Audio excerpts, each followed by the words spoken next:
sekalian, 弟兄姐妹们，下午好。 ini adalah Minggu Trinitatis kalender gereja. Iya, Minggu Trinitas. 这个是我们3-1的一个礼拜。 Minggu lalu, Minggu Pentakosta, lalu Minggu pertama setelah Minggu Pentakosta itu namanya Minggu Trinitatis ya. Perenungan tentang Tritunggal. 我们上个星期是五旬节，一个礼拜以后就是一个3-1礼拜。 Saya pikir saya masih tetap mau merenungkan bagian firman Tuhan yang ada kaitan tentang Roh Kudus. 我今天想要再次默想关于圣灵的道。 Kita percaya di dalam prinsip Alkitab kita nggak bisa membicarakan satu pribadi tanpa mengaitkan dengan pribadi yang lain. 我们相信在这个我们的基础上，我们不能单单谈一个位格，没有去谈另外的一个位格。 Kalau kita membicarakan tentang Roh Kudus, kita juga harus mengaitkannya dengan Kristus dan mengaitkan dengan Bapa. 当我们谈到圣灵的时候，我们也谈到父，谈到子。 Bapa mengurapi anak dengan Roh Kudus beyond measure, tidak terbatas. 父无穷无尽的使用圣灵来恩膏他的圣子。 Sehingga kita bisa melihat pengurapan ini dari perspektif doktrin Tritunggal juga. 使我们可以从3-1的角度来去查考这个恩膏。 Mari kita membaca dari Yesaya pasal yang ke-11. 我们来读以赛亚第11章。 Kita membaca ayat 1, 2, dan 3. 3A saja. 我们只是单读第1、第2、第3节。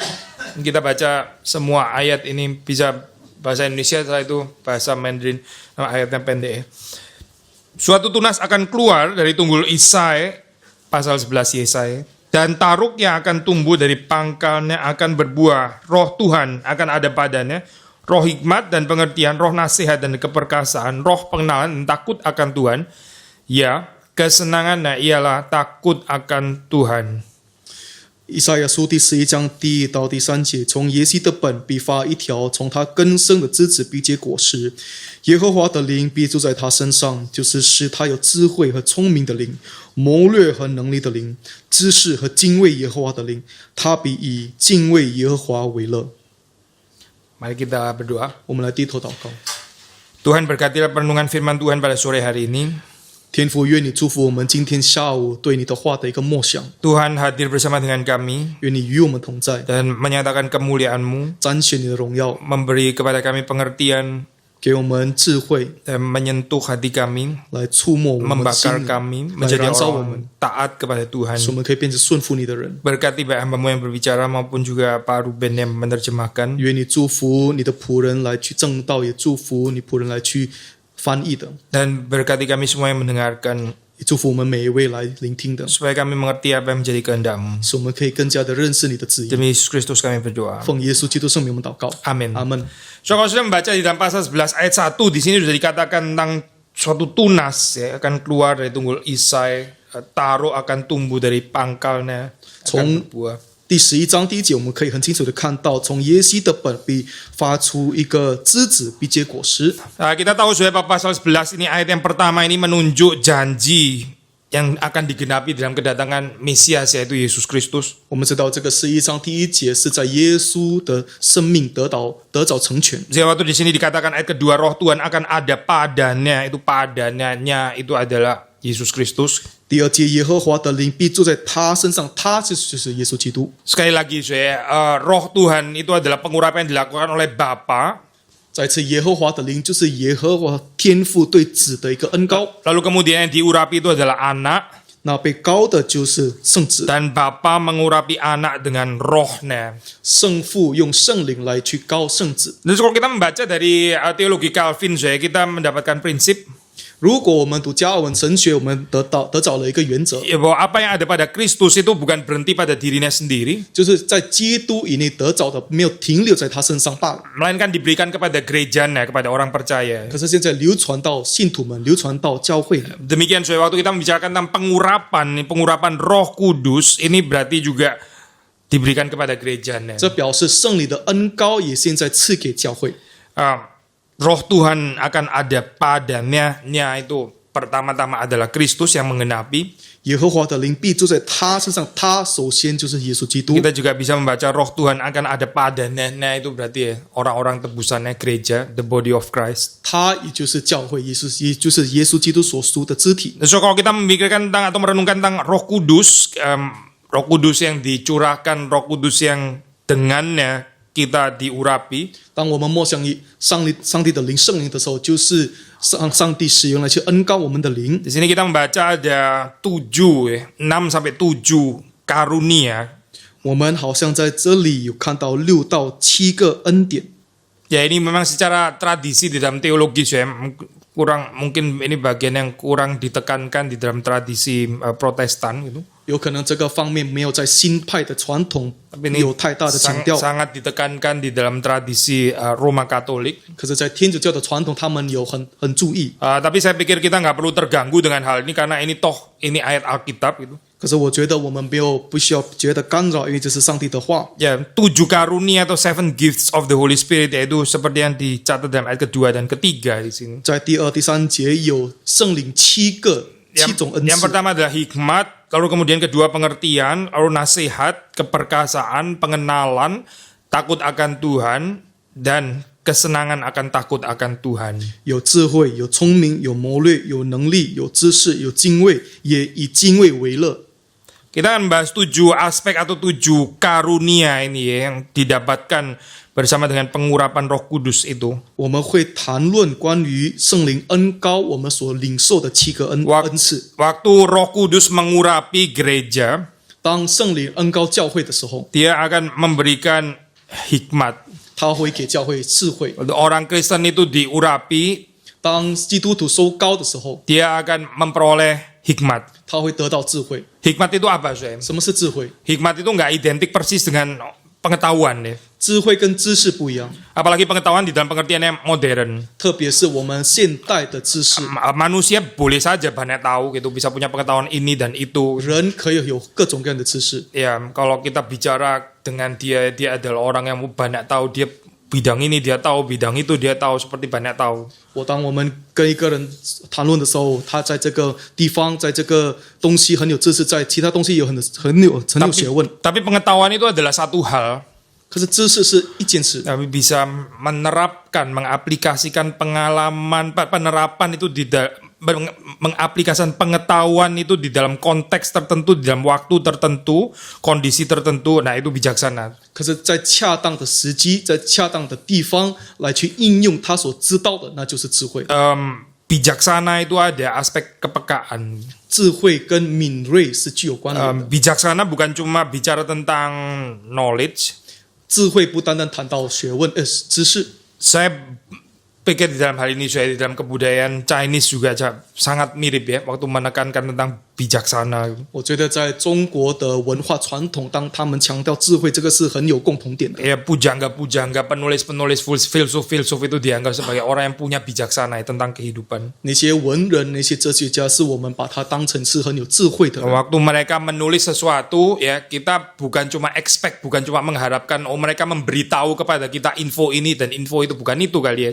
当我们读他们所写的东西的时候，我们不是期望他们给我们更多的资讯， Tapi kita bisa mendapatkan bijaksana bagaimana menjalani kehidupan di dalam dunia ini. 可是现在我们得到智慧，如何去行我们的生命。 Hikmat itu sekali lagi sesuatu yang sangat diperlukan dalam kehidupan manusia. 再一次，弟兄姐妹们，智慧是我们生命很需要的一件 Kalau 事。 di dalam bahasa Amsal ini seringkali dikaitkan orang yang berhikmat itu lawan katanya adalah orang yang bodoh. 在箴言的时候，我们可以看到智慧的相反就是愚昧。 Ya, orang yang tidak berhikmat ya itu jatuh kepada kesalahan yang sama terus. 没有智慧的人，就是常常在同样的一个错误跌倒的人。 Orang yang nggak ada hikmat di dalam kehidupannya, dia nggak bisa berespons dengan benar di dalam hidup ini. 没有智慧的人，在生命当中没有恰当的反应。 Misalnya cenderung terlalu digerakkan oleh impuls, impulsif di dalam kehidupannya, nggak pikir panjang. 有可能他们在生命当中太过冲动，没有长期的计划。 Kalau kita melihat di dalam kehidupan Kristus ya, kita membaca kehidupan yang penuh dengan hikmat. 如果我们看基督的生命，我们看到一个充满智慧的生 Jadi 命。 hikmat yang dimaksud di sini bukan hanya waktu dia umur 12-13, waktu dia pergi ke bait suci lalu terus kemudian bisa bersoal jawab dengan penuh hikmat. 在这里所谓的智慧，不是单单他在12岁、13岁可以有能力、有知识回答这些比较年长的祭司长等等。 Bukan hanya hikmat dalam pengertian itu, hikmat juga waktu dia menjalani kehidupan ini. 不是单单谈那种智慧，可是当他行他生命的时候， Bagaimana hikmatnya waktu dia mengalami penolakan, 当他被拒绝，他如何显明他的智慧， bagaimana dia menghadapi musuh-musuhnya, 他如何面对他的仇 dan 敌， juga bagaimana dia mendidik murid-muridnya, 他如何教训他的门徒， bagaimana dia mengantisipasi muridnya yang akan jatuh, 如何他去保护那些即将要跌倒的门徒， bagaimana dia menghibur dan menguatkan mereka yang jatuh. 他如何去安慰那些已经犯罪跌倒的门徒。 Ya, Yesus memiliki hikmat, dia berbeda memperlakukan Yohanes, berbeda memperlakukan Petrus, Yakobus. 基督充满智慧，他如何面对彼得、雅各、约翰都是不一样的方式。 Waktu di dalam hari raya apa, dia ngomong apa, yaitu dia ada hikmat gitu, bukan Saya- ngomong terus yang sama. 在不一样的节日，他说不一样的话，就是显明他的智慧，不是不断的只是单单重复。 Waktu dia menghadapi Pilatus, dia berbicara apa, waktu dia dengan Herodes dia diam tidak berbicara apa, itu ada hikmat di situ. 当他面对比拉多的时候，他怎样说话？他如何面对希律的时候，他没有说话，这是他的智慧。 Dia tahu kapan dia harus berbicara, dia tahu kapan dia harus diam. 他知道几时他要讲话，几时必须要安静。 Dia tahu waktu dia berbicara, dia boleh berbicara berapa panjang. 他知道当他讲话的时候，他要讲多长。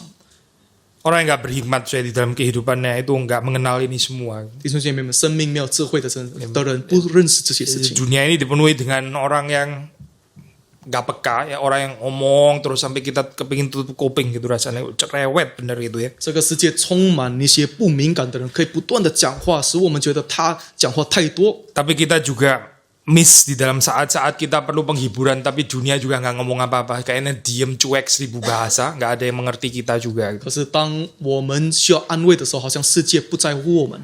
Sudah waktu Roh Kudus diberikan kepada gerejanya, 当上帝把圣灵赐给教会的时候， dia akan memberikan bijaksana, dia akan memberikan hikmat ini. 他会把这样的一个智慧赐给教会。 Gereja juga mesti berbijaksana waktu dia membaca suasana di sekitarnya ini apa. 当教会来去查考他所面对的处境的时候，他也要有智慧来去查。 Apa yang harus dikerjakan, yang bisa dikerjakan oleh orang-orang percaya di dalam konteks kondisi yang seperti ini. 我们在某一个处境当中，教会可以做的事情到底是什么？ Ada kelincahan saya di dalam menanggapi kehidupan ini. 这是很有动态、很多具有改变的一个动力。 Sekali lagi saya, kalau kita membaca di dalam perjanjian baru, di situ Kristus itu seringkali digambarkan atau seringkali juga dikaitkan dengan teologia Sofia, teologia hikmat ya, seperti di dalam Amsal. 再次在新约，当我们读耶稣的时候，我们可以看到他是具有像箴言一样智慧的人。 Ya, yang kedua adalah roh pengertian. 第二就是聪明的灵， Nah, ini bicara understanding. 就是不单单是聪明，可是是一个具有了解的人。 Pengertian itu apa, saya? Sekali lagi ya, bukan hanya sekedar knowledge di dalam pengertian informatif tadi. 再次，聪明到底是什么？不是那种知识上的、理性上的那种了解。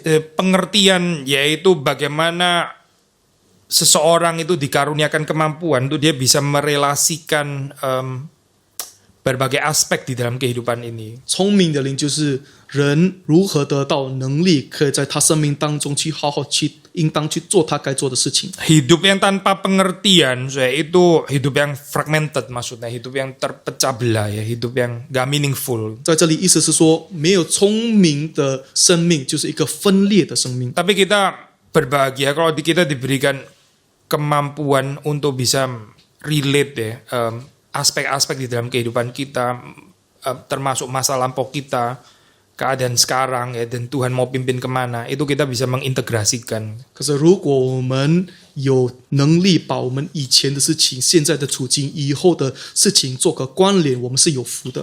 Steve Jobs saya pernah dikasih kesempatan, saya lupa di universitas apa ya, tapi dia di graduation ceremony gitu bisa dikasih, dia sudah nggak ada ya sekarang, dikasih kesempatan untuk kasih talk gitu. Steve Jobs 在一个毕业典礼，他有一个机会来对学生们演讲。Seperti saudara tahu dia bukan orang yang ini ya, dia orang yang drop out dari universitas itu. 我们知道的，他是在大学退学的一个人， Tapi bukan berarti semua orang drop out universitas pasti jadi Steve Jobs, yang nggak tentu juga 不 sih. 代表每个人退学就像他一样，不是。 Tapi Steve Jobs memang drop out gitu ya. Dan di dalam speech itu dia bicara tentang connecting the dots. 当他的确是一个在大学退学的人，可是当他演讲的时候呢，他有谈关于我们如何连接两个事情。 Dia recall dulu masa lampaunya itu dia punya latar belakang studi ini, akhirnya bisa dipakai waktu dia desain logo dan sebagainya, itu connecting the dots ya. Seperti dia bisa recall dulu, itu kayaknya bukan kebetulan hidup yang itu. 他来去纪念他以前的经历，然后他如何可以做那个苹果的标志，然后把它做个关联。 Masa lampaunya itu bukan sesuatu kebetulan, bukan sesuatu yang random, bukan sesuatu yang acak gitu, tapi yang terus kemudian kalau bisa di-relate ya, the dots itu ya, titik-titik di dalam kehidupan itu jadi membentuk satu gambaran yang meaningful gitu. 所以他的往事不单单是一个偶然的事情，可是他可以把他以前的经历跟现在的处境做个关联，这是很有意义的事情。 Steve Jobs ini bukan orang Kristen kayaknya ya, setahu saya dia bukan orang percaya 据 gitu. 我所知 ，Steve Jobs 不是一个基督徒， Dia memiliki bijaksana seperti ini ya, ini yang mirip sekali dengan konsep Kristen waktu kita bicara tentang understanding. 可是他有这样的一个聪明，跟我们现在所谈这个聪明的灵是很类似的。 Hidup ini cenderung fragmentaris ya. Kita bisa menyesali masa lampau kita, kenapa gini dan gitu, dan kita nggak bisa connecting the dots kalau pinjam istilahnya dia. 我们在生命当中是充满分裂，我们不能把一个事情跟另一个事件做个关联，我们不知道为什么会这样的一个发生。 Kita melihat kehidupan kita itu seperti kayak tercabik-cabik, terpecah-pecah, gak karu-karuan gitu ya, dengan banyak kepribadian dan penyesalan dan sebagainya. 我们生命就是有很多的后悔，我们很多的破裂。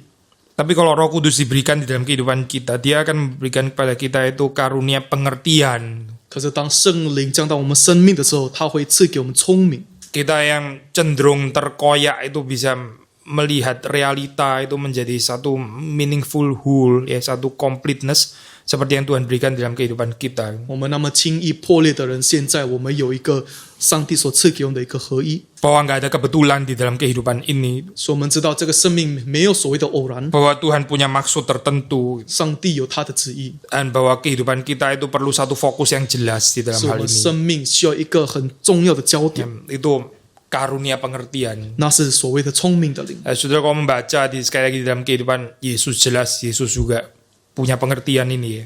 当我们读耶稣的生命的时候，我们可以看到他也有聪明的灵。 Ada saat di mana dia mengalami penolakan, di mana dia sudah memberitakan Injil, tapi terus kemudian nggak ada yang percaya. 有时候他传扬福音的时候，很多人就不信，拒绝他。 Tapi dia bisa tetap bersyukur kepada Bapaknya karena dia percaya ada kedaulatan Bapa, ada kedaulatan Allah. 因为他还是可以感谢上帝，因为他知道有上帝的主权。 Nah ini saya kalau kita percaya doktrin kedaulatan Allah, ya waktu kita percaya hal ini itu bisa membantu kita untuk ya melihat gambaran picture itu sebagai satu kesatuan yang meaningful. 弟兄姐妹，当我们相信一个有主权的上帝，我们可以看到一个比较完整的一个画面。 Kalau kita melihat cerita kegagalan Petrus, ya, kejatuhan Petrus di 如果 dalam cerita itu sendiri, 我们看在那个彼得那个跌倒的事件， ya itu nggak meaningful ya, kayaknya kegagalan kok meaningful gitu, nggak ada yang meaningful dalam kegagalan. 他的失败完全是毫无意义的。 Tapi kalau kita melihat secara pekerjaan Tuhan secara keseluruhan, ya ini understanding ya, itu kejatuhan Petrus dipakai Tuhan juga untuk membuat Petrus lebih rendah hati dan lebih bergantung kepada Tuhan. 可是当我们看到上帝整体性的工作，我们可以看到上帝如何使用彼得的跌倒，把他再建造起来。 Petrus di dalam kegagalannya dia nggak bunuh diri seperti Yudas, 彼得在他失败的时候，他没有像犹大一样自杀， karena dia diberikan karunia pengertian. 因为上帝赐给他聪明的灵。 Yudas itu bunuh diri karena dia pikir gagal, yaitu gagal sudah nggak ada meaningful whole lagi, sudah yaitu gagal ya sudah selesai, sudah nggak ada lagi yang perlu dipertahankan. 犹大他自杀是因为他觉得自己失败，没有任何事情是他可以保留的，然后他就这样自杀了。 Paulus itu punya understanding.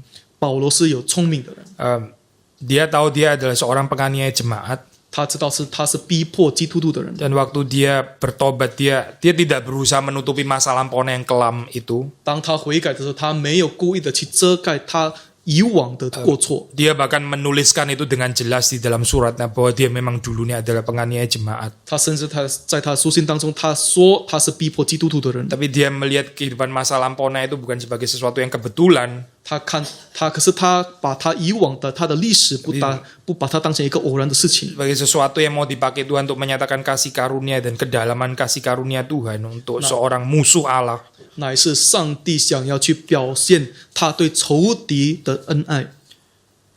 Kita bisa hidup di dalam karunia understanding yang diberikan oleh Roh Kudus ini, 我们可以在这样聪明的灵活着， atau kita berjalan di dalam pengertian kita sendiri. 或者我们可以依靠我们自己的聪明行为。 Kalau kita berjalan di dalam pengertian kita sendiri, kita pasti akan gagal untuk merelasikan brokenness, kepingan-kepingan di dalam kehidupan kita. Pasti nggak akan meaningful. 如果我们依靠自己，我们不可能可以成功的把我们这些破裂的碎片合一。 Yang ketiga, kita bicara tentang roh nasihat. 第三就是智慧的灵， Dalam 也就是谋略的灵。 Bahasa Inggris pakai istilah counsel. 在英文他们用的词汇就是 counsel。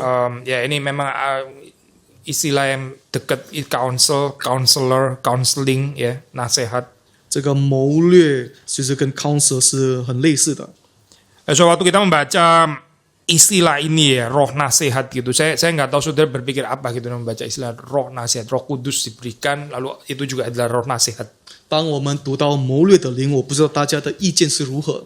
Ya, mungkin kita pikir itu setelah Roh Kudus diberikan, terus kemudian kita bisa menjadi penasehat-penasehat gitu ya. 有可能当我们觉得我们接受谋略的灵的时候，我们可以去劝勉其他人。 Ya, saya percaya itu bisa dan itu termasuk di dalam pengertian ini. 我觉得这是在它的意义范围内。 Tapi pemahaman seperti ini, saya ini ada bahayanya, saya karena loncat satu langkah yang penting. 可是这样的一个了解是很有它的危险，因为我们跳过一件事情。 Karena waktu di sini dikatakan roh nasihat, itu nasihat pertama yang dinasihati itu harus kita sendiri itu harus dinasehati. 所谓我们得到谋略的灵呢，就是我们自己也要得到劝勉。 Waktu dikatakan roh nasihat itu bukan kita terus kemudian langsung mau menasihati orang lain ya, kebiasaan orang reform kan. 我们得到谋略的灵，不是代表我们现在可以为其他人设计策略。 Orang yang suka menasehati orang lain tapi sendiri nggak pernah bisa dinasehati dan nggak menasehati diri juga. 就是常常像一个归正人一样，常常喜欢去劝勉人，可是自己不做劝勉。 Tapi waktu di sini dikatakan roh nasihat, kita mesti tahu saya yang pertama dinilai itu adalah diri kita sendiri. 可是所谓谋略的灵，自己需要被劝勉的，就是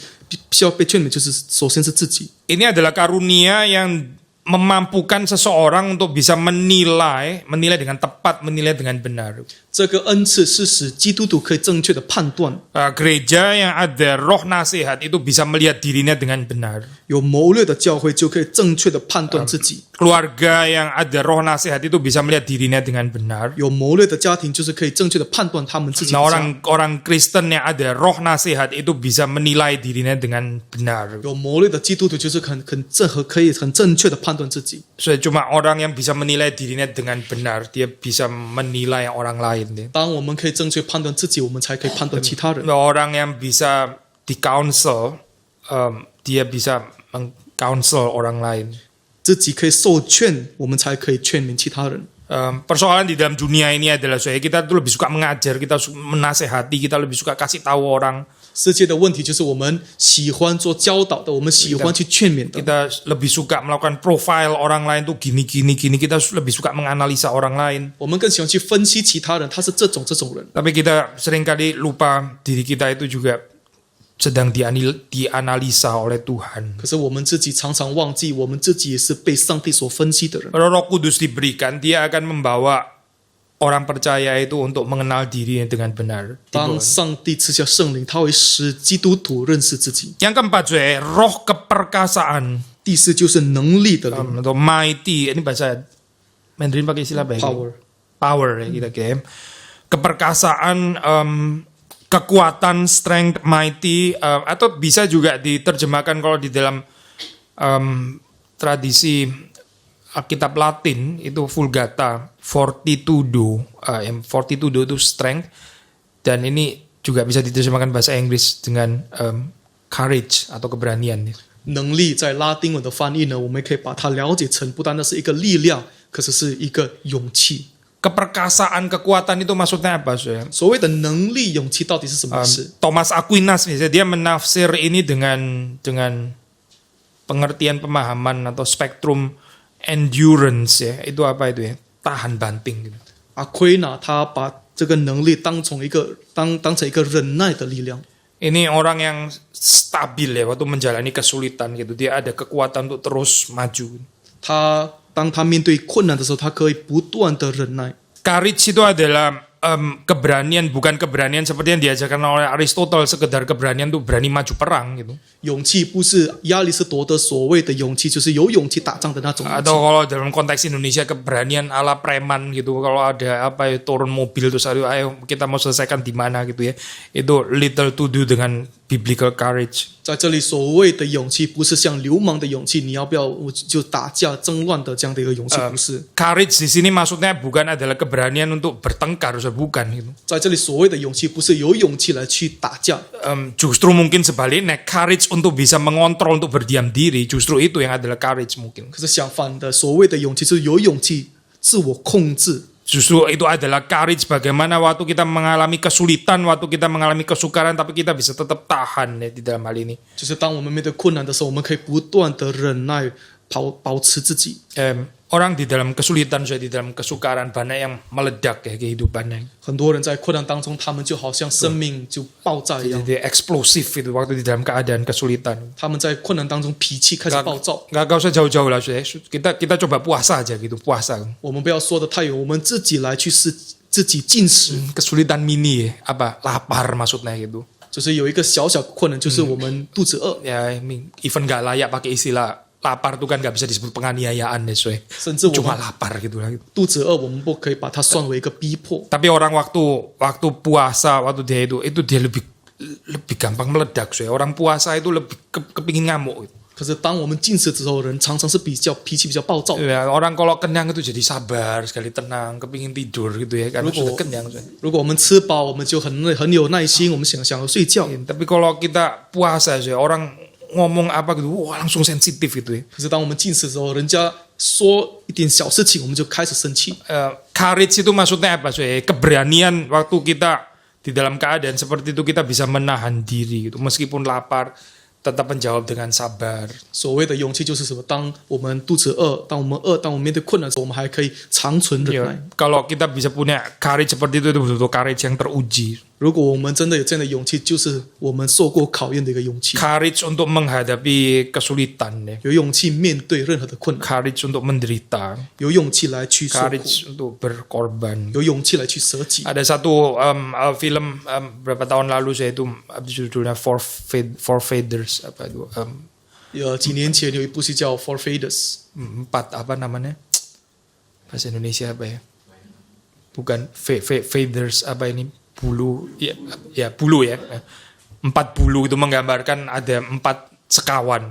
就是它中文翻译就是有4个羽毛吧， 就是代表着有4个朋友。 Ya mereka akrab sekali, terus kemudian sampai di dalam satu keadaan itu negara itu harus perang, itu harus terlibat perang. 他们关系是很要好的，可是他们面对当时的状况，国家需要打仗， Lalu tentara nggak cukup, prajurit nggak cukup, terpaksa orang-orang biasa pun juga yang laki yang cukup dewasa harus ikut perang juga. 他们当时不够军兵，所以每一个成人都要参加来去打仗。 Terus kemudian mereka merencanakan kita mesti pergi, gitu, kita mesti membela negara. 然后他们说，我们也必须要参加，我们要保护这个国家。 Tapi ternyata terus kemudian ada satu orang nggak mau ikut. 然后在他们当中有一个人没有 Kenapa 参 sih? 加， Karena dia mau kawin, mau nikah gitu. 因为 Jadi, 那个人想要结婚。 kalau perang maju terus mati kan nggak jadi nikah gitu. 如果他打仗死就不能成婚， Mending kalau mati, kalau kehilangan satu tangan, satu kaki, wah celaka ini bisa bubar pernikahannya gitu. 死了一了百了那也好。可是现在如果失去一只手、一只脚不成婚，那就还是更糟的。 Saya di rumah saja ya.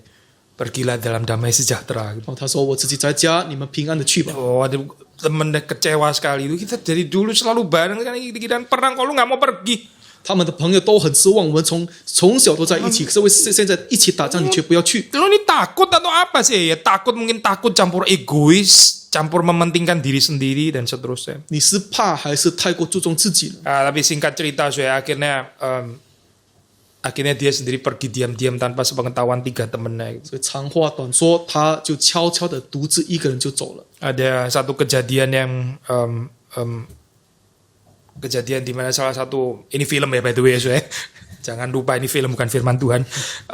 Ada satu kejadian di mana satu temennya itu sudah di dalam keadaan bahaya sekali, tapi terus kemudian dia itu menolong temennya nggak tahu kalau itu yang nolong adalah temennya yang tadinya nggak jadi pergi itu, yang nggak mau pergi, tapi akhirnya pergi. 那不是有一个情景，就是当他其中一个4个人当中受伤的时候，面对困难，他得到帮助，帮助他的人就是刚刚不要去打仗，悄悄走的人。 Nah, film itu menarik saya karena ini mengajarkan virtue of courage di dalam hal ini ya. 那部戏很有趣，是因为他教导我们 Yeah. 关于勇气。 Meskipun sekali lagi secara konteksnya kayaknya nggak terlalu jauh amat daripada apa yang diajarkan oleh Aristotle, yaitu lagi-lagi tentang keberanian perang gitu ya. 好像听起来跟亚里士多德所说的有勇气打仗不离太远。 Tapi saya percaya juga include penggambaran virtue of courage ini di dalam dimensi ya ada warna kekristenan gitu. 可是我觉得在这个故事当中包含着这个基督教的一个味道。 Di dalam hal apa saya? Yaitu di dalam hal courage itu saya adalah satu keberanian untuk kita bisa meninggalkan sifat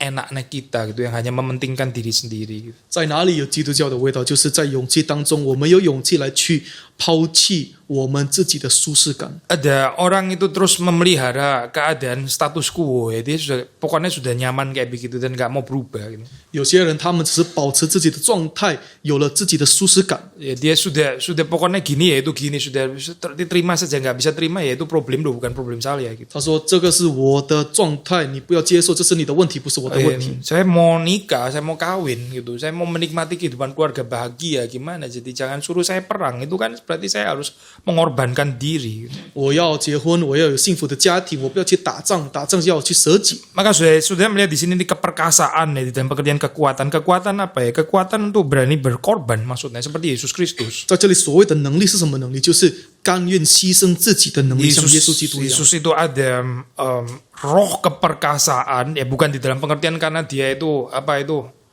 maco banget itu ya, apa ini tulang-tulangnya besar dan kayaknya bodybuilder dan sebagainya, kayaknya nggak ada gambaran kayak gitu di dalam Alkitab tentang Yesus. 耶稣有能力，不是说他很壮，他有很大的肌肉，那不是圣经的耶稣。 Tapi di dalam gambaran keperkasaan dia betul saya maskulin ya, maskulin kalau mau tetap pakai istilah ini maskulin dalam pengertian apa? Karena dia yang berkorban. 当然，所谓的能力，他是很壮，可是他壮在哪里？他是有甘愿舍己、牺牲自己的能力。 Orang yang maskulin itu dia berkorban, yang nggak maskulin itu saya suruh orang lain yang berkorban untuk dia. 所谓有的这个男人的这个味道，就是说你甘愿来去舍己。 Yang betul-betul perkasa itu saya berusaha untuk mengerti orang lain meskipun dia nggak dimengerti. 所谓的有能力，就是他可以了解其他人，甚至当其他人不了解他的时候。 Tapi yang betul-betul nggak ada keperkasaan yang benar-benar lemah menurut Alkitab ya, bukan cuma lemah menurut dunia tapi lemah menurut Alkitab. 可是那些没有能力，圣经所谓软弱的人呢？ Yaitu kita yang selalu orang lain mesti selalu ngerti kita, selalu ngerti kesulitan kita. Ya itu bukan perkasa. 就是要其他人来去了解我们，其他人去懂我们的处境， Nggak ada kekuatan saya di dalamnya. 在以内完全没有能力。 Saudara kalau lihat di dalam kehidupan keluarga ya, antara orang tua dengan anak, siapa mesti lebih ngerti siapa? 当我们开个家庭，父母跟孩子，谁要去了解谁？ Kalau anak ngamuk-ngamuk gitu ya, terus 如果 siapa 孩 yang 子 mesti 发 ngerti 脾气 siapa?，谁要去 了解谁？ Orang tua mesti sabar ngerti ini ya. Ini anak lagi ngamuk gitu ya. Orang tua mesti sabar ngerti. 作为父母的，作为家长的，我们要去了解现在孩子正在发脾气。 Tapi kalau orang tua ngamuk-ngamuk gitu terus kemudian anak mesti mengerti. Lah ini jadi kebalik. Ini siapa yang orang tua, siapa yang anak gitu. 可是如果家长发脾气，孩子也要去了解家长谁是家长，谁是孩 Atau 子。 sama-sama nggak mau ngerti misalnya gitu ya di dalam hal ini. Ya jadi kayak ya kalau gini sama dong berarti bukan ini sama-sama anak-anak dong kok kayak gini. 如果他们彼此不要了解彼此的话，他们两个就是像小孩子一样。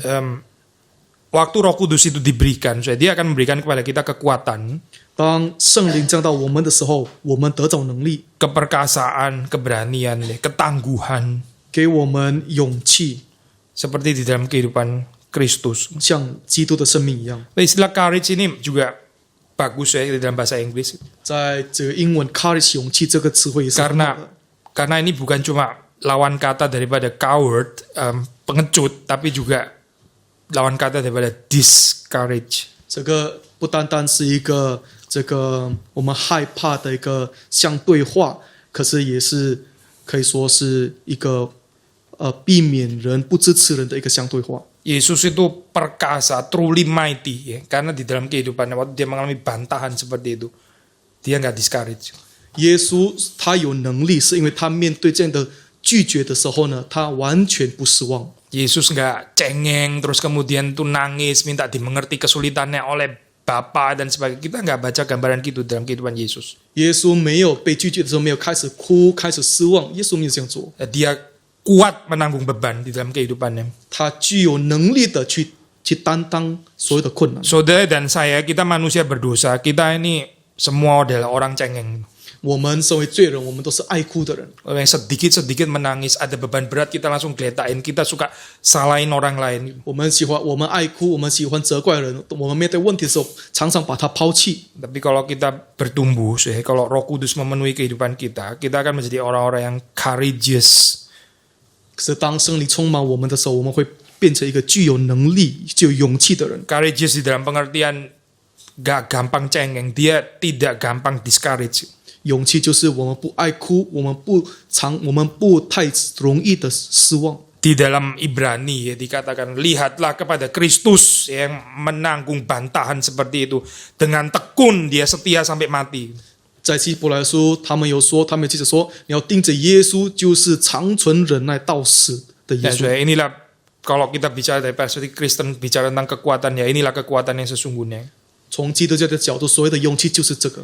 Mari gitu ya, kita belajar mempermuliakan nama Tuhan juga termasuk dengan virtue of courage ini ya. 愿我们也可以从勇气上来去荣耀上帝， Jangan mempermalukan nama Tuhan. 不要去羞辱上帝的名。 Karena Tuhan kita itu bukan pengecut, Tuhan kita adalah Tuhan yang courageous. 因为我们的上帝不是一个胆小鬼，他是有 Dan 勇气的 dia 上帝。 mau umatnya juga adalah umat yang courageous, bukan umat yang pengecut. 他也要他的子民是变成一个有勇气的子民， Yang berani menghadapi kesulitan, berani menghadapi bantahan. 有勇气面对拒绝，有勇气面对困难， Yang ada endurance di dalam 是 kehidupannya. 在生命当中可以长存忍耐的。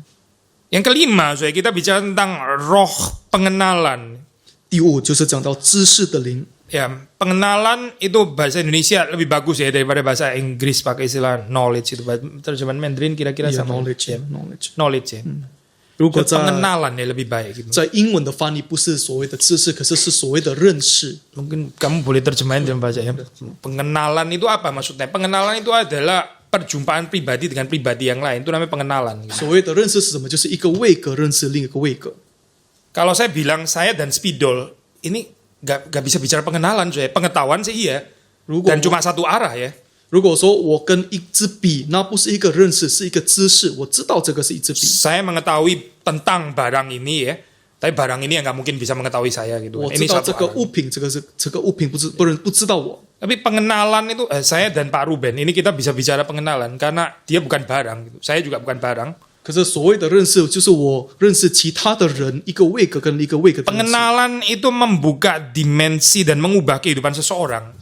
所谓的认识，就是打开我们这个的一个认识的一个范围。 Kalau sekedar pengetahuan itu bisa rada statis, statis gitu. 如果这单单是一个知识，知识是很固定 Ya, 的。 saya nggak bisa bahas ini terlalu panjang, saya meskipun di dalam ini ya Pak, dunia postmodern sebetulnya sudah ada shift ya tentang even tentang teori pengetahuan gitu. 我不能太多的讲这件事情，可是现在在后现代时期的世界，他们对知识也有不一样的论点。 Kalau di dalam dunia modern itu orang berpikir dia mengenal sesuatu itu mengenal ini seperti kayak diem terus kita mengenal dia gitu ya, bisa mengobservasi dia, sementara ini statis ada di sana gitu. 在摩登时期，所谓的知道，就是它就是很实的一件物品，我知道它，我知道它的资料。 Ya, tapi kalau di dalam paradigma postmodern orang sudah mengatakan itu yang kita coba observe itu sendiri sedang moving gitu, itu sendiri sedang bergerak sebetulnya, bukan sedang diam gitu. 可是，在后现代时期，所谓的知就是一个很有流动的一件东西，不单单固执在那一个处境当中。 Salah satu filsuf awal mengatakan kalimat kita waktu berjalan di sungai itu nggak pernah berjalan di sungai yang sama. Karena sungai itu mengalir. Kita menginjak itu nggak pernah menginjak. Sungai yang sama itu nggak pernah. Karena airnya sudah air yang lain. 有位哲学家说，当我们踏进一条河的时候呢，我们不会踏进同样的一条河，因为那个水会不断的流动。 Tapi sebetulnya kalau kita mau peka ya, sebetulnya bukan cuma sungai yang selalu lain gitu. Saudara pergi ke Kelapa Gading, ya, pergi ke gereja ini minggu lalu dengan minggu ini sudah yang lain. Gitu. 可是如果我们真的是很敏感的话，我们上个星期来到这个教堂，这个星期来到这个教堂，我们可以看到有不同之处。 Ya, ini karena sedang dalam keadaan renovasi jadi lainnya lain dalam pengertian lebih baik gitu ya. Kalau sudah pergi ke tempat-tempat yang tua itu juga lain gitu. Lainnya tambah retak, tambah nggak jelas, tambah kotor gitu ya dan sebagainya. Itu juga ada pergerakan kan di sana. 比如现在我们在这个教堂正在扩展，我们可以看到这个发展越来越好。可是那些旧的地方，我们越去的时候，我们会看到它越来越。 Sekali lagi saya, orang postmodern itu sangat peka tentang ini. Waktu kita mengamati itu kita bukan mengamati sesuatu yang diem loh, bukan. 后现代时期的人，他们很敏感，他们说，当我们看到一件事情的时候，那个东西不单单停留固执在那个地点。 Saudara kalau ditanya berapa umur saudara gitu. 如果有人问你现在你几岁， Saya kalau tanya berapa umurnya Pak Ruben, ini nah, nggak privat boleh dikasih tahu. Kita bisa langsung kasih satu angka yang tepat gitu ya, 31 gitu misalnya. Itu mungkin karena 1 tahun itu 1 tahun gitu ya. Tapi kalau saya minta umur sampai di dalam penjelasan detail, bukan cuma tahun tapi juga bulan, hari, jam, menit dan detik gitu. 如果我们问一个人你几岁，他可以很固定的说，很肯定说我是31岁。可是当我们问到他的时间、他的日期、他的秒的时候呢，这个是很不固定的。 Kalau misalnya ya, Pak Ruben coba jawab, ini kayaknya salah sih saya. 31 tahun, 6 bulan, 5 hari, 4 jam, dan 32 detik. Begitu selesai ngomong, sudah menit ke 33, sudah detik ke 33. Sudah salah jawaban itu. 我有可能说我是31岁6月几个钟头几秒。当我说完那句话的时候呢，已经过了1秒了。 Sudah mengerti maksud saya? 你懂我的 Sudah 意思吗？ jawab. Ini bukan satu statement yang bisa diucapkan. Setiap kali ngomong sudah lewat ke waktu yang lain lagi gitu. 那句话是我们无法讲出来的。每次我们讲的那个时间已经现在流过去了。 Nah inilah yang saya mau katakan tentang pengenalan nih. Waktu seseorang mengenal, dia mengenal Tuhan, itu dia bukan mengenal Tuhan yang statis. Tuhan kita itu bukan Tuhan yang gak bergerak loh. 这就是所谓我要去讲的一个认识。当我们说我们认识上帝的时候呢，上帝是不是一个固定死板的一个人？ Tuhan kita itu dinamis, dia bergerak gitu. Bangsa Israel itu mengikuti tiang awan, tiang api itu bergerak. 我们的上帝是具有动态、是流动的上帝。以色列国是跟随着云柱火柱。 Orang yang di dalam kehidupannya itu berjalan mengikut Tuhan, saya itu by strict definition nggak ada kemungkinan bosan, saya betul-betul nggak mungkin bosan gitu. 一个人生命当中，他不断跟随上帝，不可能他可以说他是闷的。 Kenapa hidup itu bisa bosan? Ya karena orang itu nggak mengikut Tuhan. Karena nggak mengikut Tuhan ya sudah dia kayak diem gitu, maksudnya nggak ada yang bergerak akhirnya. 为什么一个人会觉得他闷呢？因为他没有跟随上帝，所以他没有去动，所以他觉得很闷。 Dan bukan cuma itu, saya waktu kita mengenal Tuhan, waktu kita mengenal sesama dan sebagainya, bukan hanya mereka yang bergerak dan berubah, tapi kita sendiri juga diubahkan, kita sendiri juga ditransform di dalam hal ini. 当我们说我们互相认识的时候呢，不单单我们所认识的人改变，我们也受影响，我们也受改变。 Ini yang seharusnya terjadi di dalam pernikahan, di dalam kehidupan keluarga, di dalam persekutuan Kristen, apalagi dalam hal ini ya. Terjadi transformasi ini gitu. 我们在团契、在家庭、在婚姻也应当有这样的一个改变。 Waktu kita mengenal seseorang, tadinya saya kurang sabar, saya menjadi orang yang dibentuk lebih sabar, lebih penuh cinta kasih, lebih pengampun, ya lebih ada belas kasihan dan sebagainya. 我们有可能之前是没有耐心的人，可是现在我们充满怜悯，我们有爱心，我们可以去原谅其他人。 Waktu Roh Kudus diberikan, dia akan memberikan kepada kita perubahan seperti ini melalui mengenal, 当圣灵降到我们身上的时候，他会给这样的改变给我们。 yaitu masuk di dalam relasi kasih ya dengan Allah dan juga relasi kasih atau relasi cinta juga dengan sesama manusia. 他会把我们带进与上帝、与人爱的关系。 Dunia yang nggak mengenal Roh Kudus 不认识圣灵的世界， itu nggak bisa masuk ke dalam roh pengenalan ini, nggak bisa masuk ke situ. 不可能可以进入到这样的一个改变。 Orang itu pengetahuannya tentang orang lain itu ya cenderung oportunistik. 我们知道一个人，我们的动机常常都是因为自己的利益， nggak bisa atau sulit masuk ke dalam true friendship ya. 我们很难进入到真正的交通。 Saudara pasti punya pengalaman ya. Hopefully orang itu bukan kita sendiri ya, tapi pengalaman. 我们有可能有这样同样的一个经验，希望不是我们这样做。 Orang yang cari saudara, waktu cari saudara, saudara tahu pasti dia ada perlunya.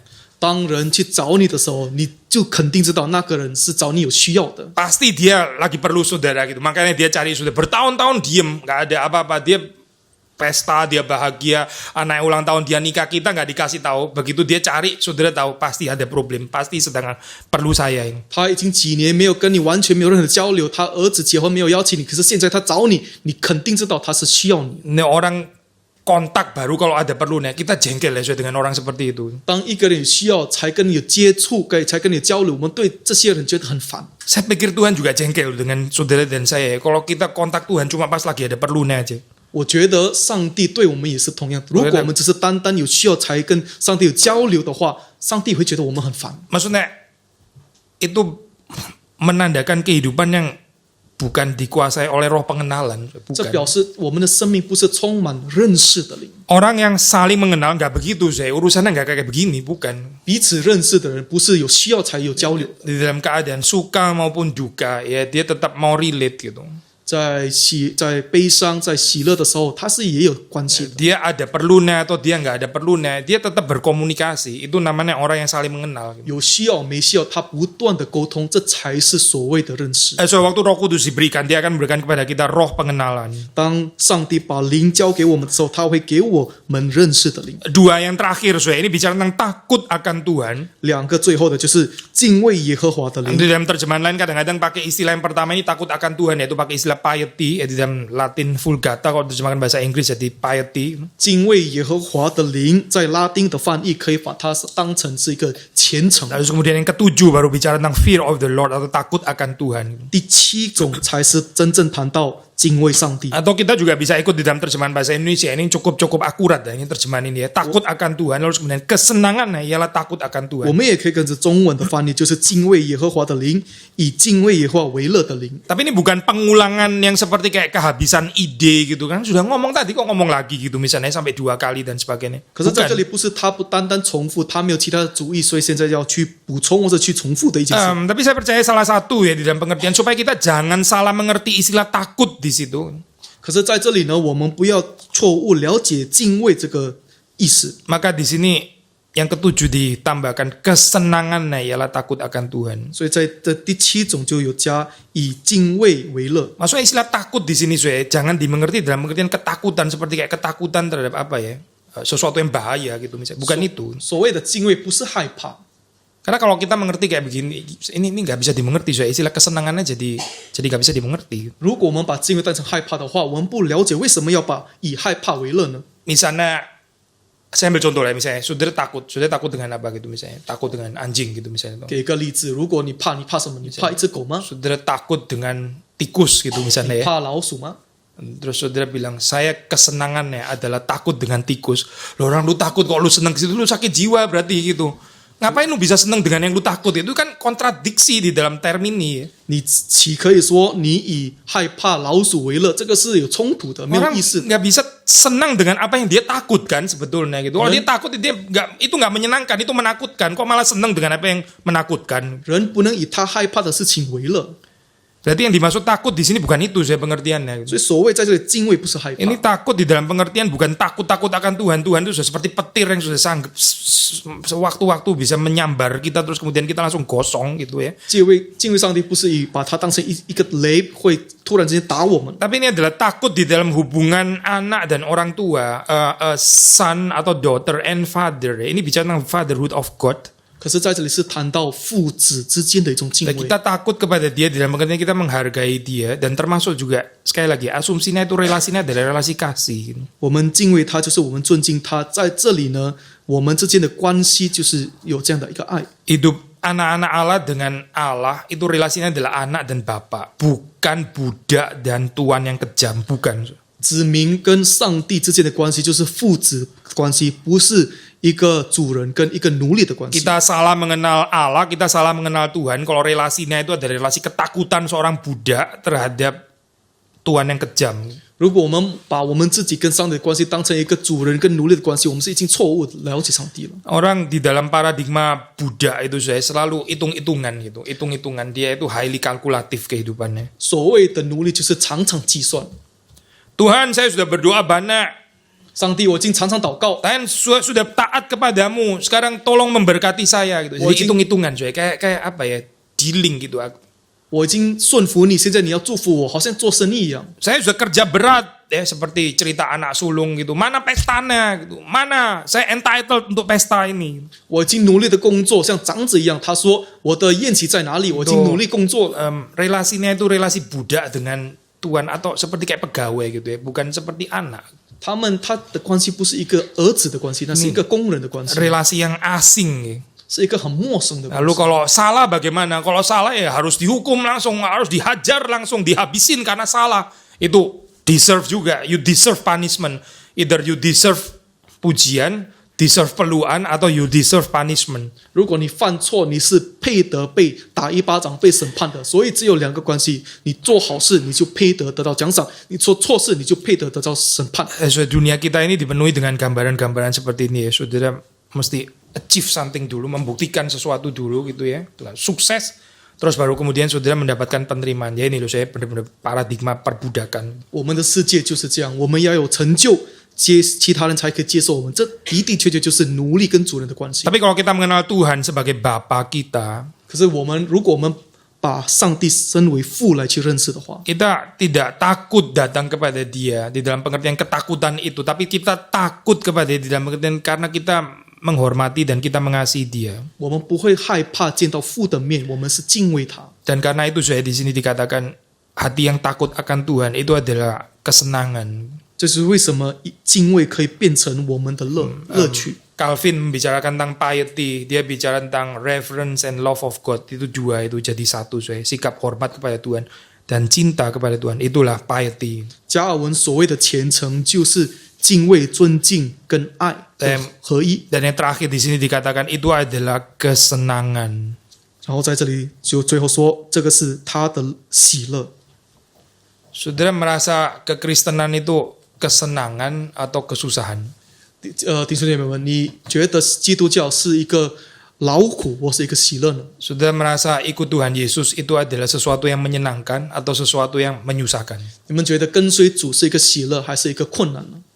Kalau kita mengikuti Alkitab, saya 如果我们是跟着圣经的话， mengikut Tuhan itu kesenangan. 跟随上帝就是喜乐。 Jangan bikin gambaran yang terbalik ya. 你不要错误的去了解这个画面。 Yang lebih tepat itu adalah hidup di dalam dosa itu menyusahkan. 更正确的就是在罪当中活着，那是困难的。 Di dalam dosa, hidup yang hanya menghidupi kehidupan yang berpusat kepada diri sendiri, itu yang nggak ada kesenangan sebetulnya. 在最终只是充满自我中心的一个生命，才是没有快乐。 Tapi takut akan Tuhan itu adalah kesenangan.